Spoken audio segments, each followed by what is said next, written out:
Gunsmoke, brought to you by Chesterfield, America's most popular two-way cigarette. What a pair. Chesterfield King Size at the new low price. Chesterfield Regular. Around Dodge City and in the territory on West, there's just one way to handle the killers and the spoilers, and that's with a U.S. Marshal and the smell of Gunsmoke.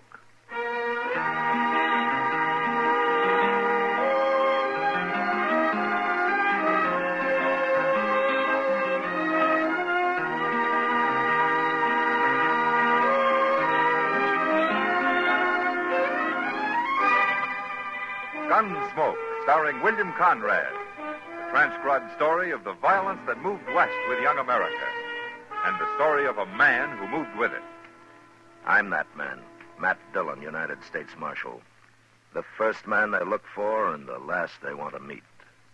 It's a chancy job, and it makes a man watchful and a little lonely.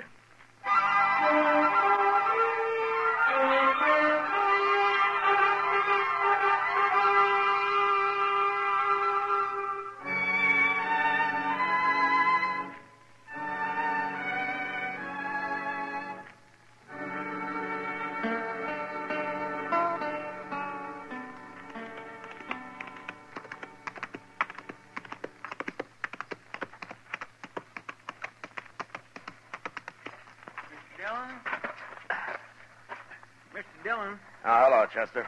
I sure am glad you're back. I've only been gone a couple of hours. Well, that's all it takes, a couple of hours. Only Becker's been shot. Huh? Only Becker?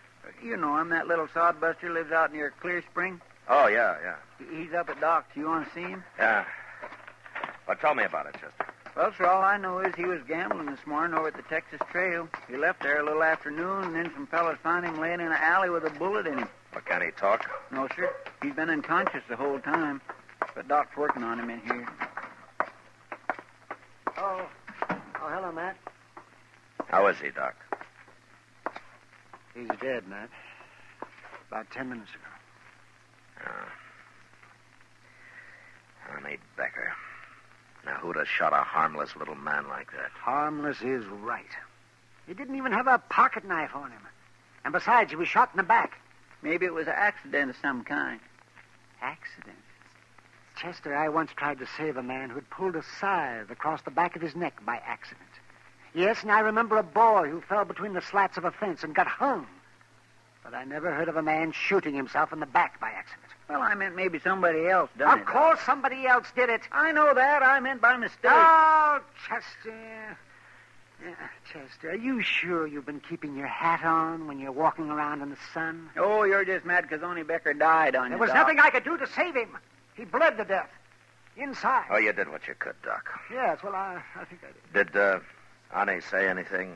Anything at all? No, Matt, he never even opened his eyes. Well, he was shot in the back, so it wasn't anybody he was fighting with. Well, I don't know, Mr. Dillon. Only was fighting, or at least having an argument over cards this morning with that gambler, what's his name, Al Clovis, over at the Texas Trail. He was. Well, why didn't you say so before, Chester? Well, I never heard of this, Al Clovis. Oh, he's only been here about a week, Doc. Chester, you wait here. I'm going over the Texas Trail.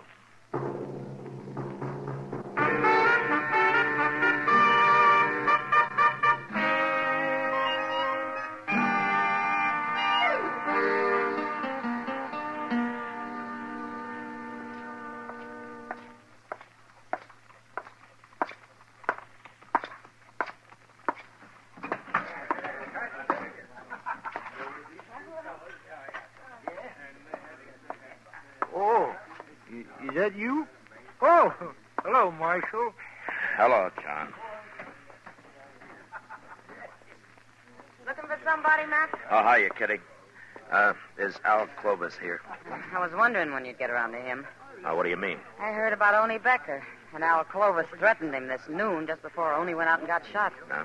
Almost seemed like Al was trying to start a fight with him, Matt. Where was Clovis when it happened, Kitty? He wasn't in here. Kitty, you know Al Clovis better than I do. Would you say he's the kind of a man who would murder Odie Becker because of an argument over cards? You know, shoot him in the back? I don't know him that well, Matt. Yeah, well, maybe he had another reason to kill him. If he did it. Shooting little Oni Becker's like shooting a pet deer. Makes about as much sense. Yeah. But usually when a man gets murdered, there's a reason of some kind for it. You mean it'd take more than plain anger to follow a man down an alley and shoot him in the back? Well, ordinarily it would. Al Clovis must have wanted Oni dead for some special reason, Matt. Maybe Oni had something on him. Yeah, maybe. He was in here a while ago, but he left. Well, I'll find him. He might be at the depot, Matt. At the depot. He said something about going to St. Louis. Now everything's been taken care of here. I didn't know what he meant at the time, but he said it loud, and I know the train leaves at 4:30. 4:30? That's about that now, isn't it? Well, maybe he said it just to throw you off his trail. Yeah, well, I'll find out. I'll see you later, Kitty. Better hurry, Matt.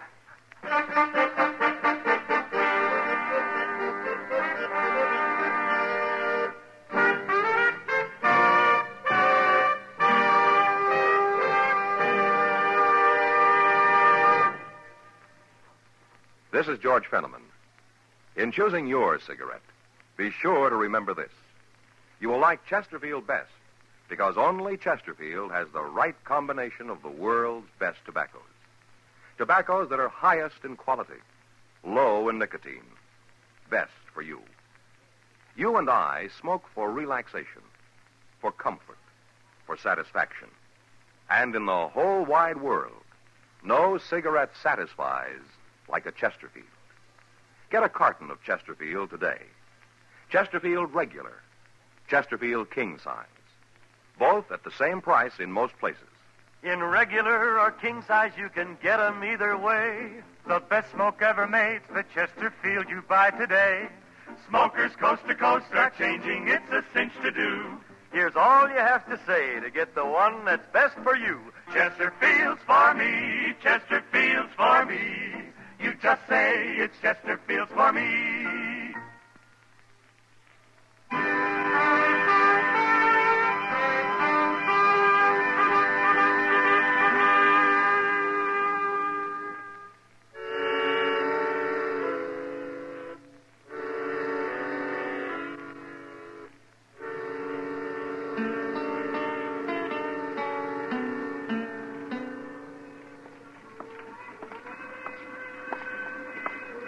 One more car to go, Mr. Dillon. If Al Clovis ain't in there, he ain't on this train. Well, he might have fooled us after all, Chester. Yes, sir. He could be riding west while we're heading east. We'll never find him if he is. Well, let's take a look into this car before we walk in, huh? Yes, sir. Well, I sure don't see him. Not in there, I don't. Yeah. Yeah, unless that's him down there lying back with his hat pulled over his face. It could be. Well, it better be. Now, come on. Okay, sir.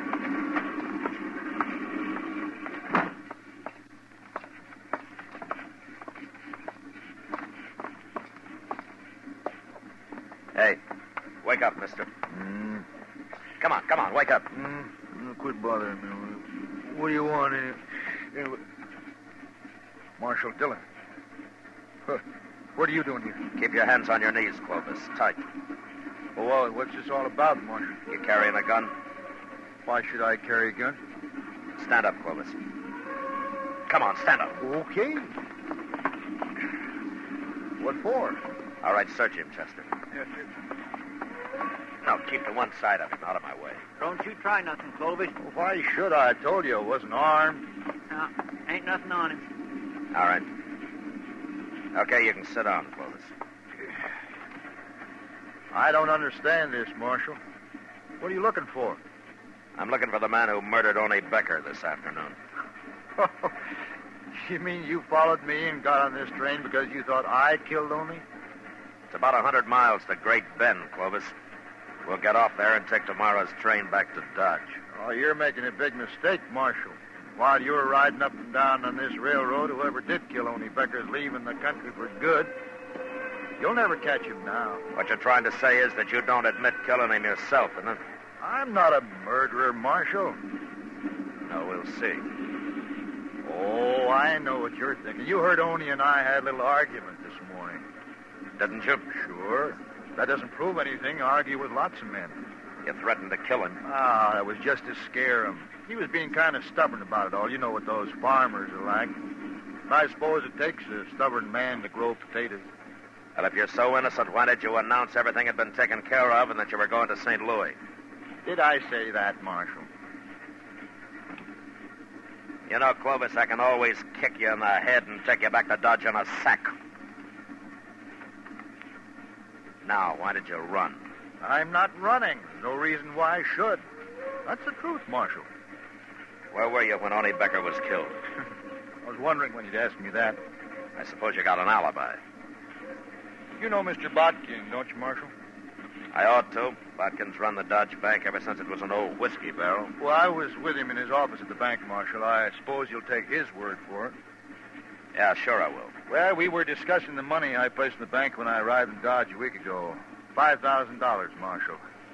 Mr. Bodkin is going to transfer it to St. Louis for me. Chester, Yes, sir. go up and tell the engineer to stop the train at Jane's Crossing. Stop the train. There's a ranch about a mile from there where we can borrow some horses. Well, I thought you said we were spending the night at Great Bend, Marshal. I changed my mind, Clovis. Your story doesn't make much sense, and I want to get back to Dodge and find out why.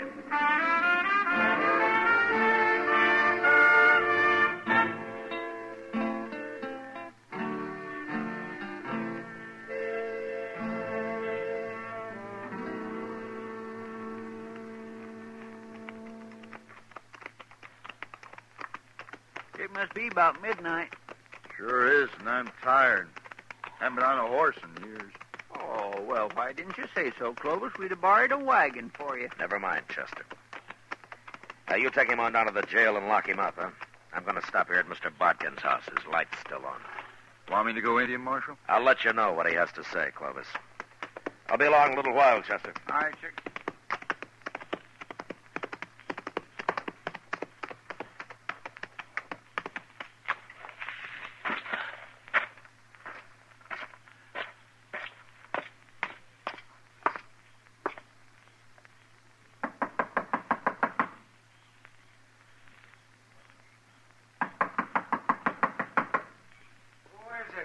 Matt Dillon, Mr. Bodkin. Oh.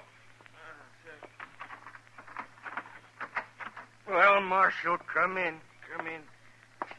I wouldn't have bothered you this late, Mr. Bodkin, but I saw your light was on, and I figured you were still up. Up? Of course I'm up. How could I sleep tonight? Why? What's wrong? Where have you been, Marshal? The whole town of Dodge has been looking for you. Fine time for you to be up riding off somewheres, I must say. Well, tell me what happened. What happened? Don't you know even yet? What are you doing here at my house? Well, if you'll calm down, I'll tell you. You tell me, I'd better tell you, Marshal. Well, you're out gallivanting around in the prairie somewheres. My bank was held up. What? About 5 o'clock, just as we were closing. 3 men that got away with over $25,000. Every cent of cash I had in that vault, Marshal. Oh, didn't anybody try to follow him? Oh, they tied me and them cashiers up so tight they were miles out of town before we could get loose. A few men saw him leave, but they were afraid to do anything about it. And, of course, the United States Marshal, he wasn't even in town. Did you get a look at him? No, they were masked. Nobody I found can even identify their horses. They're just gone, Marshal, with $25,000. Look, Mr. Bodkin, I came here to ask you a question. It might have something to do with your bank being robbed. Oh? Well, what is it? Was Al Clovis with you in your office about noon today? Clovis? Yes, he was for a couple of hours. Why? He had some money on deposit? Yeah, that $5,000 cash. Of course, that's gone, too. That's part of the money they took. I'm afraid Clovis is broke now, along with me and a lot of other people. Oh, maybe he isn't as broke as you think. Oh, he's broke. Unless you can get that money back, Marshal. Look, I got an idea. I might find it for you, Mr. Bodkin. And it won't take very long, either.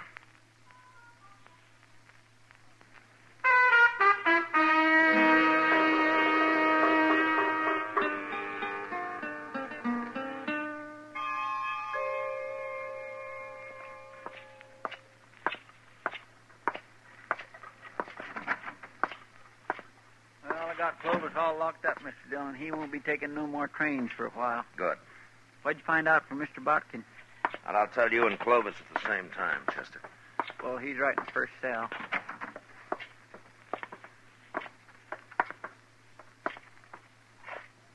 Marshal. Come to turn me loose. Mr. Bodkin says your alibi's good, Clovis.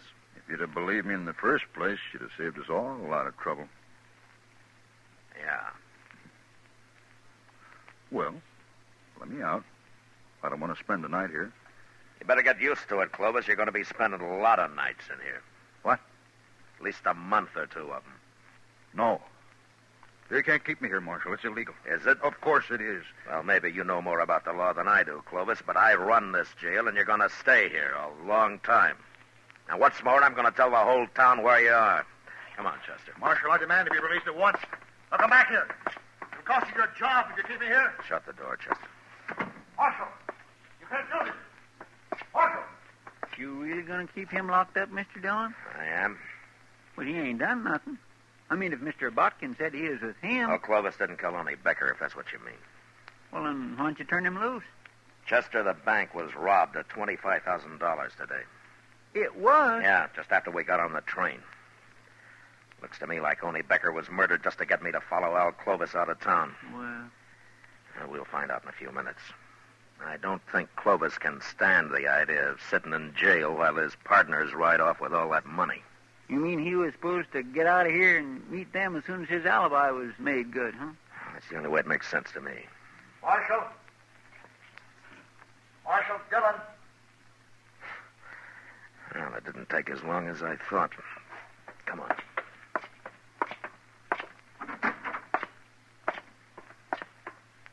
Marshal, I got to talk to you. All right, go ahead. You really going to keep me in jail here? You mean that?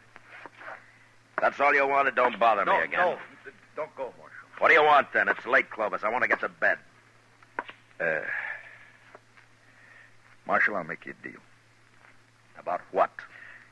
If I help you get back whatever was stolen from the bank today, can I keep my $5,000 out of it? How did you know the bank was robbed, Clovis?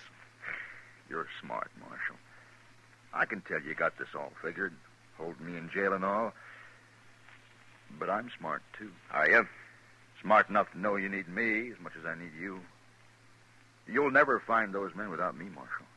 But I can take you to where they are, and I'll identify them for you. Why? All I want out of it is my $5,000. Now, that's mine. You can do what you like with the rest. The court will have to decide about your $5,000, not me. Will you think there's a chance I might get it? Well, I don't know. But you're a gambler, aren't you? It'll help my showing you where they are, won't it? Yeah, it'll help. Okay. I'm supposed to meet them tonight or early tomorrow, Marshal. They won't wait longer than that. All right, who are they, Clovis? They're not friends of mine, Marshal. I never saw them before 2 weeks ago in St. Louis. And they're all hiding behind summer names. Yeah. How far's the way to meeting place? It's an old cabin about 20 miles from here. They there now? Nobody stopped them here, did they? No. Thanks to you. But I'm helping you now, Marshal. If I find your partners, you are. Chester, go get our horses. We going out there tonight, Mr. Dillon? Would you rather try it in broad daylight, Chester? No, sir.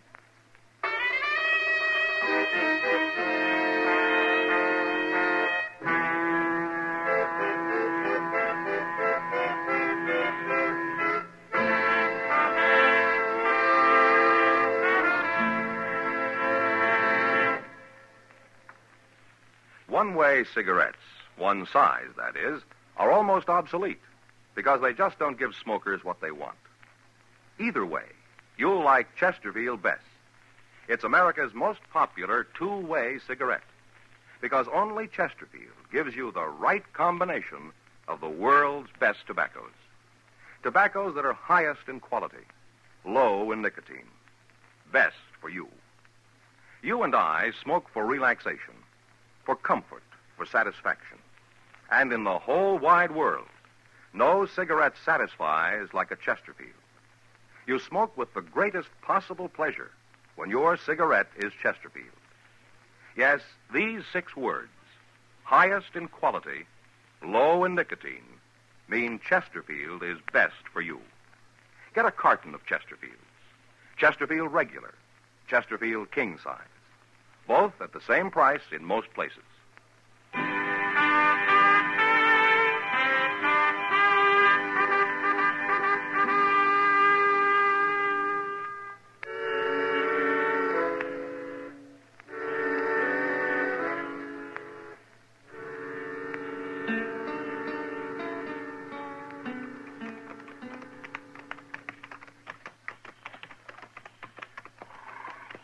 You sure you can find this cabin, Clovis?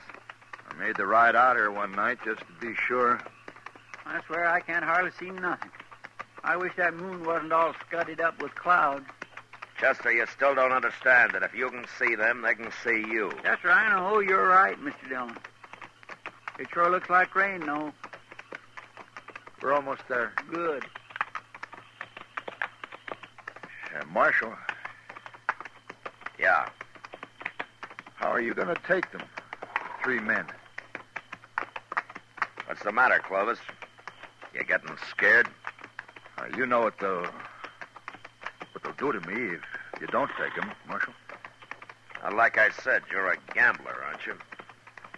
Hey, look, why don't you give me a gun? I'll help you. We'll manage. You can trust me, Marshal. I'm on your side now. Clovis, I wouldn't trust a man like you if you were in church, praying.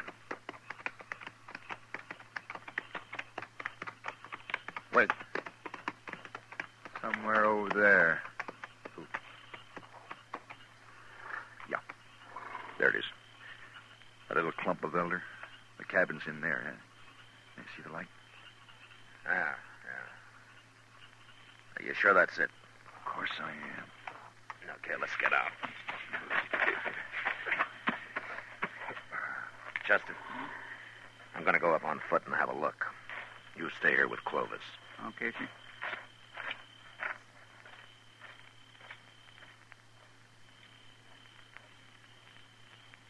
What if they hear him and come out and shoot him? Mr. Dillon ain't exactly green at this game, Clovis. They wouldn't kill me. They'd burn me or something first. Can't blame 'em much. I wish I'd stayed in jail. Wished I'd let him keep the money. Something's sure to go wrong here. Unless maybe I outsmart him. You ain't gonna outsmart nobody, Clovis, so forget about it. Okay. I declare I never seen a darker night than this is. No. Neither did I. Here, get off. Get off. What's the matter? It's my horse. He's standing on my foot. We'll push him off. I can't. Now, help me, Chester. No, for pity's sake. Come on. Ow. Leave him. That's all you gotta do. Here, what are you doing? Clovis? I got your gun, Chester. Now, shut up. Don't move. But you give me Shut up, I that said. gun. That's better. Hey, what's that? Thunder, Clovis. You'll be hearing a different kind when Mr. Dillon gets back here. He's not coming back here.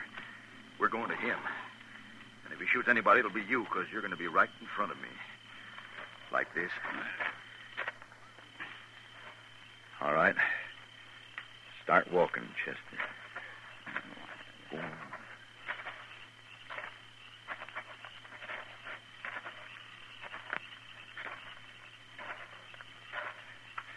That's far enough. Stop here. We'll pick up the marshal now and go on to the cabin. I'll call him and tell him how you're fixed. Go on and call him. Mr. Dillon? Mr. Dillon? He ain't nowhere around Yes, here. he is. Tell him. Go on. Clovis got my gun, Mr. Dillon. Tell him if he doesn't walk over here with his hands up, I'll shoot you. He's going to take us both to the cabin, Mr. Dillon. He says he'll shoot me. You heard him, Marshal. I'll kill him sure if you try anything. He ain't close enough. I tell you, he's probably clear up there at the cabin. Okay. Okay, start walking, Chester. Just straight ahead. Once I get you inside the cabin, he'll have to give up. Unless he wants you dead.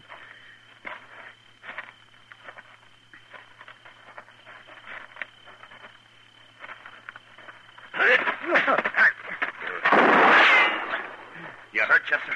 No, sir. His gun just went off when you hit him. All right, get the gun quick. Come on. I got it, Mr. Dillon. All right, let's get up to that cabin. They know we're out here now. Oh, they're getting away, Mr. Dillon.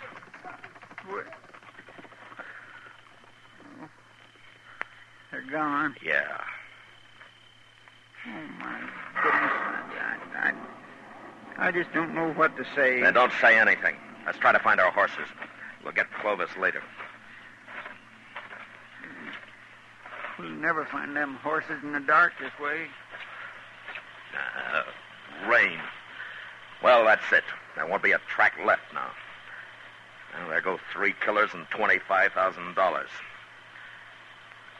Dillon, I just feel awful about this. How'd he get your gun away from you anyway?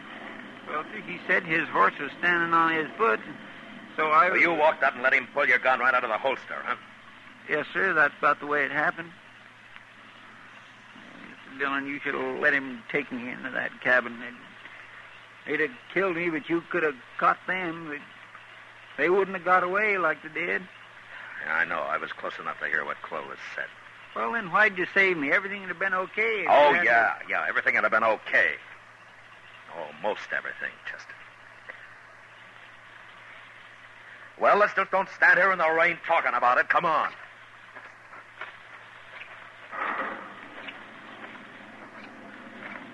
My, what a terrible mess.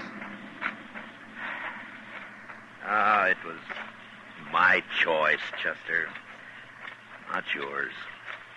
Yes, sir. Thank you, Mr. Dillon.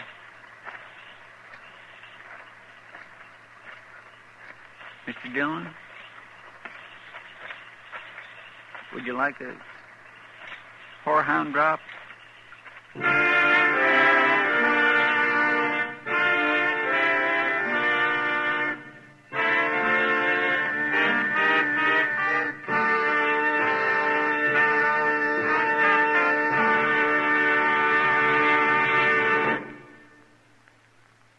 L&M filters are sweeping the country, and the reason's simple. No filter compares with L&M's exclusive miracle tip for quality or for effectiveness. And notice how easy it draws. You get much more flavor, much less nicotine. Yes, only L&M gives you effective filtration, and no other cigarette has it. Our statement of quality goes unchallenged. L&M is America's highest quality and best filter tip cigarette. Buy L&M's, now king size or regular, both at the same low price.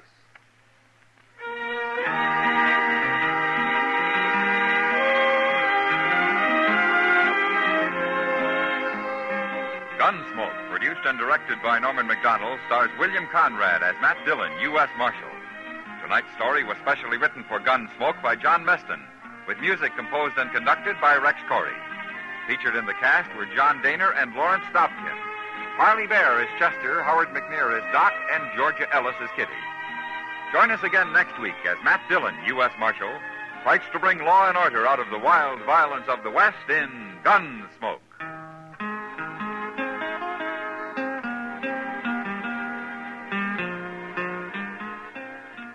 Remember, next week at this same time, Chesterfield will bring you another transcribed story of the Western frontier on Gunsmoke.